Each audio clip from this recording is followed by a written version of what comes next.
बिस्मिल्लाहिर्रहमानिर्रहीम। मेरा नाम कैप्टन आयमा गुल है और मैं थैलेसीमिक पेशेंट हूँ और मैं थैलेसीमिया के बच्चों के लिए सोशल वर्क कर रही हूँ।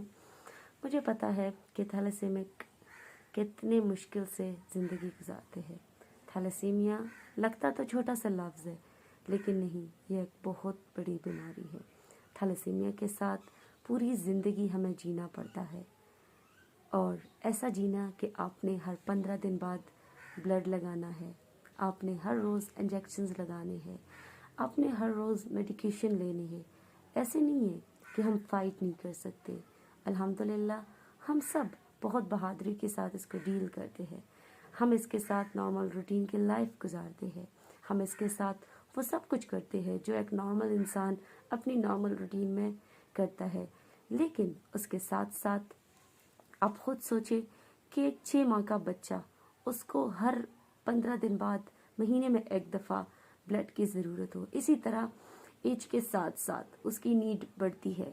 जब उसके 10 ट्रांसफ्यूजन्स पूरे हो जाते हैं तो फिर उसको उसके साथ ब्लड की वजह से आयरन उसका ज़्यादा हो जाता है। फिर उसको आयरन किलेशन की मेडिसिन की ज़रूरत होती है और इसी तरह वो बच्चा पूरी ज़िंदगी डेस्पेरॉल पे हो जाता है, असनरा पे हो जाते हैं। इस जैसे किलेशन के बहुत सारे मेडिसिन हैं जो वो लेता है।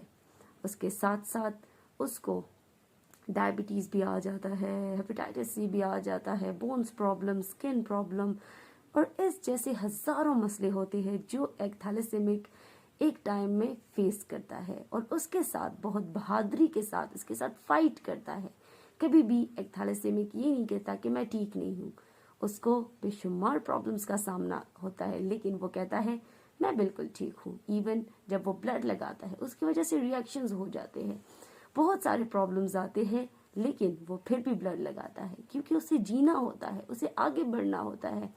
तो थैलेसीमिया की वजह से कोई मरता नहीं है, लेकिन उसकी जितनी ज़िंदगी होती है वो सुकून से नहीं गुजरती, वो हमेशा फाइट से गुजरती है। जब आप खुद सोचिए, जब आपको बुखार हो जाता है तो आप कितने तकलीफ में होते हैं। आप मेडिसिन लेते हो, इवन आप एक हफ्ता मेडिसिन ले लेते हो, आप बोर हो जाते हो कि ये क्या। तो एक थैलेसीमिक की लाइफ के बारे में आप सोचिए कि उसको पूरी जिंदगी मेडिकेशंस लेनी पड़ती है। एक थैलेसीमिया की वजह से उसके जिस्म में बेशुमार मसले पैदा हो जाते हैं। अगर उसको ये थैलेसीमिया नहीं होता तो वो भी नॉर्मल लोगों की तरह जीता, उसकी भी ख्वाहिशात होते हैं, वो भी सब कुछ पूरा कर सकता था जो कि एक नॉर्मल इंसान करता है। लेकिन नहीं, उसको बीमारी के साथ साथ सब कुछ मेंटेन करना है, अपना आयरन लेवल, अपना सब कुछ, जितने भी उसको प्रॉब्लम्स है तो उसने सब कुछ फेस करना है और उसके साथ फाइट करनी है। तो एक थैलेसीमिक की पूरी ज़िंदगी फाइट में ही गुजर जाती है। तो मैं ये नहीं कह रही कि थैलेसीमिक सर्वाइव नहीं कर सकते, थैलेसीमिक सर्वाइव करते हैं, लेकिन बहुत मुश्किल से। थैलेसीमिया की 2 टाइप्स की ट्रीटमेंट है। एक है थैलेसीमिया का जो ट्रीटमेंट है वो है ब्लड ट्रांसफ्यूजन रेगुलर और उसके साथ आयरन किलेशन थेरापी जो उसने पूरी ज़िंदगी लेनी है। एक है bone marrow transplant. Bone marrow transplant हो जाता है तो बच्चा बिल्कुल नॉर्मल हो जाता है, लेकिन वो भी एक मुश्किल प्रोसेस है। एक तो वो एक्सपेंसिव बहुत ज़्यादा है, दूसरा उसका डोनर मिलना भी मुश्किल होता है और बहुत ज़्यादा पेनफुल भी होता है। लेकिन थैलेसीमिक फाइटर्स जो है वो सब कुछ कर लेते हैं। तो ये बात है। और दूसरी बात, सुन अभी हाइड्रा आ गई है तो माशाल्लाह काफ़ी बच्चे उसके साथ भी बहुत नॉर्मल हो रहे हैं और ब्लड लगाने की उनको ज़रूरत नहीं पड़ती। तो अभी रिसर्च हो रहे हैं, मेडिसिन आ रहे हैं, लेकिन एक थैलेसीमिक जब पैदा हो जाता है तो फिर उसको ट्रीटमेंट, अगर वो हाइड्रा है, अगर बोन मैरो ट्रांसप्लांट है और अगर वो रेगुलर आयरन किलेशन थेरापी है, जो भी है, लेकिन उसको फाइट तो करनी पड़ती है ना, मेंटेन करने के लिए, ज़िंदगी गुजारने के लिए।